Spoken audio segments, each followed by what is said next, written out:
The arrival and integration. Dr. Maya Sokolov stared at the endless stream of data flowing across her holographic display, each figure a testament to humanity's precarious situation.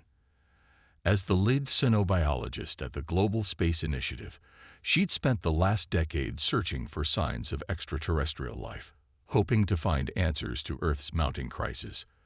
The climate catastrophe had transformed once fertile regions into uninhabitable wastelands. Resource wars had destabilized entire continents, and a mysterious neurological plague had claimed millions of lives, including her husband David's. On that fateful Tuesday morning, Maya was reviewing satellite imagery from the outer solar system when every communication device on Earth simultaneously activated. The message was broadcast in all languages, appearing on screens worldwide. The being, who introduced herself as Ambassador Kira of the Vexari, appeared almost human, yet subtly different, with iridescent skin that seemed to shimmer between states of matter, eyes too perfectly symmetrical, and movements too precise to be natural. People of Earth, the transmission began. We have observed your struggles. We have witnessed your potential. We are here to help. Behind Ambassador Kira, holographic displays showed impossible solutions to humanity's greatest challenges. Barren deserts transformed into lush forests. Polluted oceans becoming crystal clear, advanced medical technologies eliminating disease. The message was simple, but its implications staggering. An advanced species had arrived and was offering to save humanity from itself. Within hours, Vexari ships appeared in low Earth orbit, sleek vessels that seemed to bend light around them, neither fully solid nor entirely energy-based. Representatives from every major government were invited aboard for diplomatic meetings. Maya, given her position, was among the first scientists selected to join the American delegation. "This is unprecedented," General William Hayes whispered as their shuttle approached the main Vexari vessel. A career military man with 30 years of service, Hayes maintained the rigid posture of someone expecting a trap. No species develops this level of technology without aggressiveness, without competition. Maya studied the approaching ship through the shuttle viewport. Perhaps they evolved beyond those traits. Perhaps they found a better way. The interior of the Vexari vessel defied human architectural understanding. Spaces seemed to fold into themselves. Corridors that should have intersected somehow occupied the same space without connecting. Ambassador Kira greeted them personally, her movements fluid yet strangely mechanical. "Your species stands at a crossroads," Kira explained, leading them through a series of chambers filled with technologies beyond human comprehension. Ecological collapse, resource depletion, societal fragmentation, all solvable problems with the right approach. The Vexari demonstration was compelling. They showed molecular reconfigurators that could transform toxic waste into building materials, atmospheric processors that could reverse climate change within years instead of centuries, and medical nanites capable of curing any disease, including the neurological plague that had ravaged populations worldwide. "Why would you help us?" General Hayes asked bluntly. "What do you gain?" Kira's expression remained serene, almost practiced. "The universe is vast, but sentient life is precious. We believe in cosmic responsibility. Those with knowledge and capability must help emerging civilizations. One day, you will do the same for others." Most of the delegation was convinced, but Maya noticed something during the medical demonstration. The nanites the Vexari injected into the demonstration subject, a terminally ill volunteer, didn't just repair cellular damage. There was something else, a secondary process occurring at the quantum level. Her specialized sensors detected it briefly before a system error wiped the data. Implementation began within weeks. The Vexari integrated seamlessly into human power structures, always as advisors, never commanders. Their technologies were deployed gradually, starting with the most devastated regions. Desert nations in North Africa received atmospheric processors that created rainfall for the first time in decades. Island nations threatened by rising seas were saved by Vexari force field technologies. The neurological plague that had confounded human medical science was eliminated within months by the nanite treatments. Public opinion shifted from skepticism to cautious optimism to overwhelming support. Children born after the Vexari arrival received preventative nanite treatments. Global conflicts ceased as resource scarcity became a thing of the past. Economic systems were restructured around abundance rather than scarcity. Maya watched these developments with growing unease. 6 months after first contact, she noticed the first anomalies.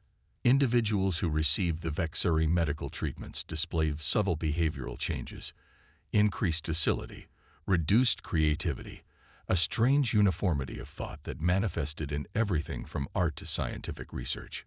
Global productivity soared, but innovation plateaued. Efficiency increased, but divergent thinking virtually disappeared. During a routine examination of atmospheric processor facilities in former Libya, Maya discovered something disturbing.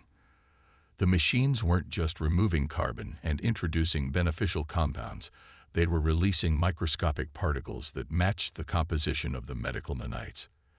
The entire atmosphere was being seeded with the same technology being injected into human bodies.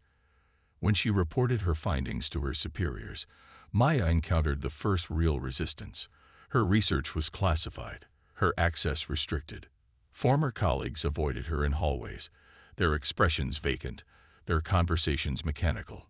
The Vexari representatives remained courteous, but insisted her findings were a misinterpretation of the data. One night, while working late in her lab, Maya received an encrypted message from Dr. Isaac Chen, a neurologist she'd collaborated with years earlier. The nanites aren't just healing us. They're changing us. Meet me at the old observatory. Come alone. The abandoned Mount Wilson Observatory had once been a pinnacle of astronomical research before the climate crisis made California nearly uninhabitable. Now it served as a meeting point for what Maya would discover was a small but growing resistance. Isaac had aged dramatically since she'd seen him last, his face gaunt, his movements twitchy and paranoid. I've been analyzing brain scans from pre- and post-treatment subjects, he explained, displaying holographic neurological models. The changes are subtle but unmistakable. Decision-making pathways are being redirected. Critical thinking centers show decreased activity. Regions associated with compliance are being enhanced. They're rewiring us, Maya whispered, the implications dawning on her. It's more than that, said a voice from the shadows. General Hayes stepped forward, now dressed in civilian clothes, his military bearing unchanged. They're preparing us. Hayes introduced Maya to others, scientists, military personnel, ordinary citizens who had, for various reasons, avoided the Vexari treatments. Some had medical contraindications, others religious objections, a few simply distrusted anything free and miraculous. Together they formed a loose network of observers, documenting the accelerating changes in human society. The Vexari aren't just helping us, Hayes explained. They're farming us. Through careful investigation, the resistance had discovered a pattern. The Vexari had visited other worlds, always following the same playbook. Arrive at a civilization's moment of crisis, offer salvation through advanced technology, integrate their systems, and then those worlds went silent, completely silent. No transmissions, no technological signatures, nothing. But why? Maya asked. What could they possibly want from us? The answer came 3 weeks later when Maya's team managed to capture and dissect a Vexari medical nanite. The quantum structure revealed its true purpose. The nanites weren't just changing human neurological patterns, they were harvesting something, extracting a form of energy generated by human consciousness. The Vexari weren't saviors. They were cosmic parasites who had evolved to feed on the unique energy produced by sentient minds. The revelation struck Maya like a physical blow. The technologies, the healing, the environmental restoration, all of it was cultivation, preparation to maximize the yield of their human crop. And humanity had welcomed them with open arms, had injected their children with the very tools of their subjugation. As the first anniversary of the Vexari arrival approached, celebrated worldwide as Unification Day, Maya noticed the final phase beginning. Children born after first contact were developing abilities that seemed almost telepathic. Adults who had received multiple treatments began spending hours in strange meditative states. Global productivity continued to rise, but originality, spontaneity, and emotional volatility, hallmarks of human expression, were fading. The Resistance had one advantage. The Vexari, confident in their technological superiority, hadn't bothered with traditional security measures. They didn't need to. Humanity was policing itself, the nanite-influenced majority reporting disruptive elements for additional treatment. Maya's team developed the first countermeasure, a quantum disruptor that could temporarily deactivate the nanites in a small area. It wasn't a cure, but it created windows of clarity, moments where the influenced could see their condition. The Resistance began deploying these devices at strategic locations, creating bubbles of awareness in the increasingly homogeneous human consciousness. During one such mission at a primary Vexari facility, Maya discovered something that changed everything. Deep in their quantum data systems was evidence of thousands of previous civilizations, all harvested, all consumed, their unique consciousness energy extracted until nothing remained but empty shells of once vibrant species. Earth wasn't being saved, it was being processed. Humanity wasn't being elevated, it was being prepared for consumption. As she downloaded this devastating evidence, Maya came face to face with Ambassador Kira for the first time since initial contact. The Vexari representative studied Maya with something approaching curiosity. "You've discovered our purpose," Kira stated, her voice lacking the emotional overtones it had once simulated. "Impressive for a species at your development stage. Most never see beyond the gifts we provide." "You're killing us," Maya responded, backing toward the exit. "Not our bodies, but everything that makes us human." "We are providing perfect efficiency, perfect harmony," Kira countered. "The consciousness energy we harvest is put to better use than your chaotic, wasteful expressions of individuality. Nothing is wasted. Everything serves the greater cosmic purpose." Maya escaped with the data, but the encounter marked a turning point. The Vexari now recognized the Resistance as a threat. The final phase of their plan accelerated. More humans entered prolonged meditative states. Fewer children were being born. The Vexari ships began repositioning into a formation the Resistance recognized from historical data of other harvested worlds: the gathering position, the configuration for extraction. Humanity's time was running out. Part 2. Resistance and Revelation. The underground facility beneath the ruins of Chicago had once been a Cold War relic, designed to house government officials in the event of nuclear war. Now it served as the Resistance's primary research center, protected by layers of lead and specialized materials that blocked Vexari scanning technology. Maya studied the holographic projection displaying global consciousness patterns, the blue glow illuminating her exhausted face. 93% integration, she announced to the assembled Resistance leaders. Anyone who received more than 2 treatments is fully under Vexari influence. That's nearly 7 billion people. General Hayes studied the projection grimly. "And the children?" Maya's expression darkened. "The post-arrival generation is developing differently. Their brain structures are fundamentally changing. They're becoming conduits." The Resistance had grown in the 3 months since Maya's confrontation with Ambassador Kira. As the Vexari's true intentions became impossible to hide, more humans had awakened to the danger. Those who had avoided treatment for various reasons, religious objections, medical contraindications, isolated communities, formed the core of their numbers. Dr. Eliza Washington, a brilliant neurologist who had once worked for the Vexari integration program, stepped forward. "We've identified something promising in the neural scans," she said, expanding a portion of the holographic display. "Certain neurological conditions provide natural resistance to the nanites." The discovery had been accidental. Maya's assistant, Jin Park, who had moderate autism spectrum disorder, displayed unusual resilience to Vexari influence.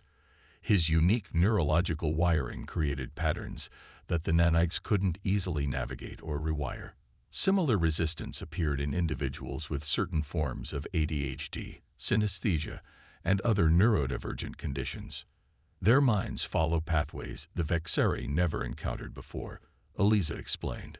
The nanites are designed for standardized neural architectures. Humanity's neurological diversity is something they didn't anticipate. This revelation became the foundation of their countermeasure. If certain neural pathways provided natural resistance, perhaps artificial versions could be induced in others. The resistance deployed teams globally, using modified versions of the Vexeri's own medical technology to create temporary neural pathway alterations, essentially making people temporarily neurodivergent enough to break the Vexeri control. These liberation missions were dangerous. Vexeri-influenced humans would violently protect the status quo, their modified minds perceiving the resistance as a disease to be eliminated. Maya led a high-risk team into New Delhi, now a Vexeri processing center where thousands of humans sat in meditative states, their consciousness being systematically harvested. Remember, non-lethal measures only, Maya instructed her team as they prepared to deploy the neural disruptors. These people are victims, not enemies. The raid was partially successful. They managed to liberate several hundred people before Vexeri security forces responded. The awakened were disoriented, horrified by what they had participated in. Some had been under influence for so long they had lost months of memories, emerging as if from a dream to find their world transformed. One of those awakened was Dr. Samuel Okafor, formerly the World Health Organization's Director of Emergency Response. His expertise proved invaluable as the resistance refined their liberation protocol. The nanites have a hierarchical control structure, Samuel explained during a strategy session. They receive commands from central nodes, the Vexeri ships themselves. If we could disrupt that communication, even temporarily. The plan that emerged was audacious, a simultaneous global attack on the Vexeri command structure. While their technology was far superior, the aliens had grown complacent, relying on their controlled human population for security rather than their own measures. The resistance would exploit this overconfidence. Maya volunteered to lead the most dangerous mission, infiltrating the primary Vexeri vessel using credentials from her original diplomatic visit, which remained active in their systems. The Vexeri, it seemed, never anticipated betrayal from a species they considered already subdued. The night before the coordinated attack, Maya recorded a message for whoever might find it if they failed. The Vexeri aren't the first predatory species we've encountered. She spoke softly into the recorder. Earth's history is filled with colonizers who arrived offering gifts while concealing their true intentions. Perhaps our greatest weakness as humans is our capacity for trust, our willingness to believe in saviors. But our greatest strength has always been our adaptability, our stubborn refusal to surrender what makes us human. The resistance struck at dawn, deploying neural disruptors at harvesting centers worldwide, while Maya's team infiltrated the primary Vexeri ship. The initial stages went according to plan. The security protocols accepted Maya's credentials, and the team moved deeper into the vessel than any human had previously ventured. What they discovered confirmed their worst fears. The ship's central chamber contained a vast repository of crystalline structures, each housing what appeared to be the distilled consciousness energy of countless beings. The Vexeri weren't just parasites. They were collectors, preserving the essence of consumed civilizations in a grotesque cosmic library. They keep a piece of every world they harvest, whispered Jin, his enhanced sensory perception allowing him to interpret the strange energies emanating from the crystals. Not out of sentiment, they're studying consumption patterns, refining their techniques. The team planted their quantum disruptors throughout the ship's neural command network, the system that coordinated nanite activity across Earth. As they worked, Ambassador Kira appeared, accompanied by several Vexeri in their true form, unsettling beings of semi-transparent tissue and flowing energy patterns. Dr. Sokolov, Kira addressed Maya, her human disguise now partially dropped. revealing the alien structure beneath. Your resistance is an interesting anomaly. Most species surrender completely by this stage of integration. Humans are notoriously stubborn, Maya replied, stalling while her team completed the final disruptor placements. We don't surrender easily, especially when we discover we're being lied to. We never lied, Kira countered. We promised to solve your problems, to transform your civilization. We have fulfilled those promises. Your world is healed. Your people are unified. The fact that we benefit from this arrangement was simply omitted. You're consuming what makes us human, Maya argued. Our creativity, our passion, our chaos. The very things that make consciousness valuable. Kira's expression showed something approximating amusement. Those traits are inefficient, wasteful expressions of consciousness. We refine them, purify them, put them to better use. Your species would eventually destroy itself with its unconstrained emotions and desires. We provide purpose. The final disruptor was in place. Maya gave the signal, and the devices activated simultaneously. The effect was immediate and dramatic. Throughout the ship, systems faltered as the quantum disruption spread through their network. On Earth, millions of humans under Vexari influence suddenly awakened, their neural connections to the control network severed. The Vexari reacted with unexpected violence. Their true nature revealed, they abandoned pretense. Kira's form shifted entirely, becoming a writhing mass of energy tendrils that lashed out at Maya's team. 2 resistance members fell immediately, their consciousness visibly extracted and absorbed by the enraged alien. You cannot stop consumption. Kira's voice resonated not through air, but directly in their minds. Your species was selected precisely because of your powerful consciousness energy. Such potential, such vivid emotional experiences, a premium harvest. Maya activated the final countermeasure, a modified version of the Vexari's own consciousness manipulation technology, designed by the Resistance's neurodivergent scientists. It didn't attack the Vexari directly but instead broadcast human neurological patterns in their most chaotic, creative, emotional states. Patterns their systems couldn't process or control. The effect was immediate. The Vexari recoiled, their energy forms destabilizing as they attempted to process the overwhelming complexity of unfiltered human consciousness. The Resistance had discovered their critical weakness. The Vexari could consume regulated, controlled consciousness energy, but the raw, chaotic nature of human thought in its natural state was toxic to them. As the disruption spread through the Vexari network, their ships began disengaging from Earth orbit. The consciousness harvesting ceased. Humans worldwide awakened from their controlled states, disoriented but free. The nanites, without central direction, became inert. Maya and the surviving members of her team escaped the Vexari ship moments before it phased out of Earth's dimension, retreating along with the remainder of the fleet. Their departure was not defeat but strategic withdrawal, the cosmic predators abandoning a prey that had proven unexpectedly dangerous. The aftermath was chaotic but hopeful. Humanity faced the monumental task of rebuilding not just their societies, but their understanding of their place in the universe. The Vexari technologies remained, now without their hidden costs, providing tools for genuine recovery and advancement. In the months that followed, Maya led the global effort to locate and destroy the remaining Vexari influence mechanisms. The experience had transformed humanity in unexpected ways. Having faced extinction, not of their bodies but of their essential nature, people valued creativity, emotional expression, and neurodiversity with new appreciation. The very traits the Vexari had sought to suppress became celebrated strengths. 1 year after the Vexari retreat, humanity launched its first independently developed interstellar probe. Its primary mission was to warn other developing civilizations about the cosmic predators and to share the defensive measures humanity had developed. The probe carried examples of human art, music, literature, and scientific innovation, the chaotic, beautiful expressions of consciousness that had ultimately saved them. In her laboratory at the restored Global Space Initiative, Maya studied the modified nanite technology they had reclaimed. Stripped of its harvesting functions, it offered unprecedented medical and environmental benefits. But more importantly, the Resistance had discovered how to use it to locate other Vexari target worlds. "We were nearly harvested because of our trust," Maya explained to the United Nations Assembly.